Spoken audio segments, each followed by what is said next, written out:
That was President Donald Trump whining about a vicious, bloodthirsty killer in Vladimir Putin being kicked out of what was formerly the G8 because of his illegal annexation of a free and sovereign nation in annexing the Crimean Peninsula and saying that, no, this is now Russian territory, in fact, when, again, Ukraine is a free and sovereign nation ever since the fall of the Berlin Wall in the 1980s.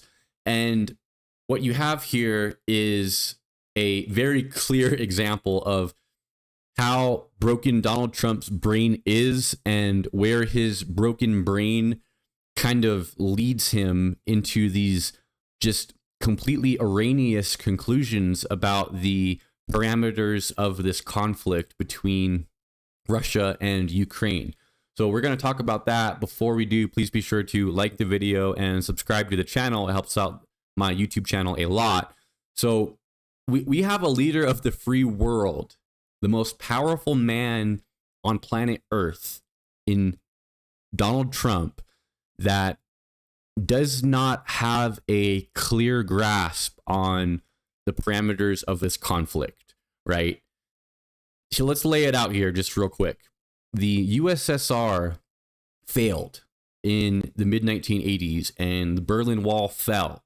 And all of these countries that used to be a part of the USSR all split off and became their own countries and decided we're not going to be under the leadership of one umbrella of the USSR, but rather we're going to do our own thing and we're going to be better off that way than we were before. And Ukraine was one of these countries, right? And they even went as far as denuclearizing their country for the trade-off of that Russia would never, ever try to attack them and take over their country. That ended up being a massive, massive mistake, trusting the Russians at their word back then in the, I believe it was the mid 1990s when Ukraine denuclearized their country. And fast forward to 2014, right, when Russia expands this conflict and attacks the Crimean Peninsula, and in fact, by force takes it and says this is now Russian land, right? That's what annexing a country is. And there was not a very strong response from Barack Obama at the time. I think that Barack Obama perhaps had a bit of rose-colored glasses as to hoping that the Russia was going to continue to westernize and that the westernization of the country up until that point was going to be something that was going to keep Putin from continuing his maximalist sort of worldview and inflicting that worldview on Europe and the rest of the world. That did not happen, right? Russia very much so, they became less and less attached to the West, and they certainly quite a bit de-westernized, especially after the more broader invasion of Ukraine in February of 2022. But what you had here is a response from the G8, where all these countries decided, right? France, Germany, Japan, Italy, Canada, and the UK and the United States. I think I got them all there. They and Russia used to be in it. That's making 8. They decided that, you know, the unilateral decision that what Russia did simply could not be acceptable, where we're going to be negotiating with Russia on the world stage when they are going back on their word and attacking free and fair and sovereign democracies. So what did the G8 do? They kicked Russia out of being part of the G8. And it's like, whoa, consequences for your actions, your bloodthirsty actions that are war crimes and killing civilians. No, that can't be. That we can't have that. We can't have consequences for Russia.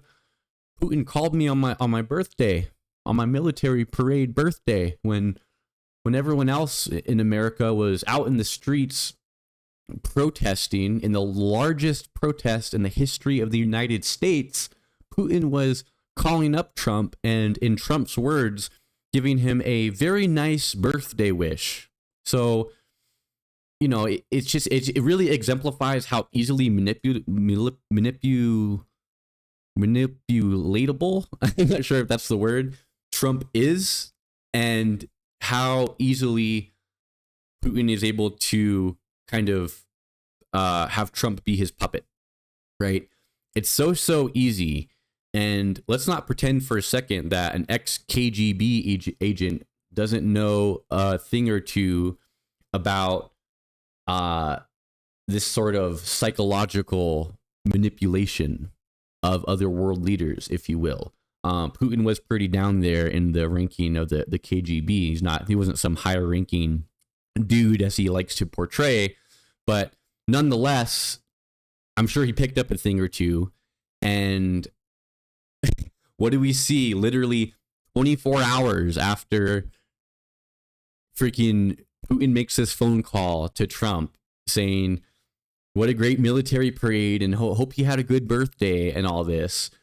We have Donald Trump shoulder to shoulder with some of our strongest, most long-lasting allies in the whole planet, right? Donald Trump shoulder to shoulder with these people, making excuses for a brutal dictator who is waging an illegal war and committing war crimes on a daily basis. That's not good, guys. That's certainly not good. Trump just has it all. He has it all backwards in his head, right? He doesn't recognize Ukraine for some reason as being a free and fair nation, and he somehow buys Putin's rationale that Putin and Russia are threatened by NATO's existence on its borders, and threatened by Ukraine continuing to want to join NATO. And here's the thing, like, NATO is a defensive organization, right? If you don't want an Article 5 response from NATO, here, I got some advice for you, Putin. Don't attack a NATO country. Just don't do it. Just worry about your own country, worry about your own savage people who are literally like back in the freaking medieval ages in terms of how they think about the world. Worry about maybe evolving some of your economy and bringing your people's mentality out of the medieval ages, and maybe you'll be better off than if you are to continue to attack Ukraine and continue to if you were to continue the war and to attack a NATO country. And maybe, just maybe, Putin could still be in the G8, and it would still be the G8 if maybe, just maybe, if Ukraine was not, the Crimea Peninsula was not illegally annexed from Ukraine. Putin didn't have to do that, despite his history lesson that he has tried to tell us all is the actual truth. That seemingly, out of all the world leaders out there, it seems like you can count them on one hand of who buys Putin's version of history. And the most powerful one and the leader of our country is one of those leaders on one hand that somehow buys his narrative and therefore sees the other countries all responding to Russia as the wrong thing to do. It is absolutely to say it's concerning would be like the understatement of the century. It goes from concern to Trump's comments, and whenever he speaks out about his thoughts on the Ukraine-Russian war, it helps Putin's propaganda effort and gives Putin more propaganda to show to his people, to in turn continue support of the war, continue the feeling of Russian citizens that their sacrifices of their men, their sons and their husbands is worth it, right? And is justified, when the exact opposite is true. The rest of the world can see that. Donald Trump can't. And you wonder what it's going to take, right? You wonder what it's going to take for Trump to kind of wake up and smell the coffee here. Probably nothing, because he's so easily manipulated, like I said. But you would have hoped that someone like Marco Rubio can speak the truth to Trump somehow and get through to him somehow.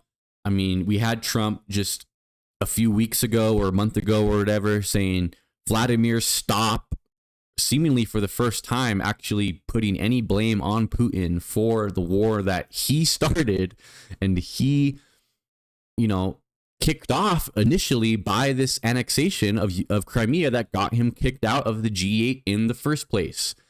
But all it really takes is a nice phone call where Putin sings happy birthday to Trump, and that seemingly has all gone out the window. Let's hope that America continues to support Ukraine in every capacity that we can, despite our commander-in-chief that just completely has this one wrong and is completely buying a debunked narrative that has no facts in it whatsoever about reality. That's all I got for you guys in this one. Thank you so much for watching. Please be sure to like the video, subscribe to the channel, comment down below, and maybe share with someone that's into politics. It helps me out a lot. Thanks for watching again. I'll see you guys in the next video. Take care.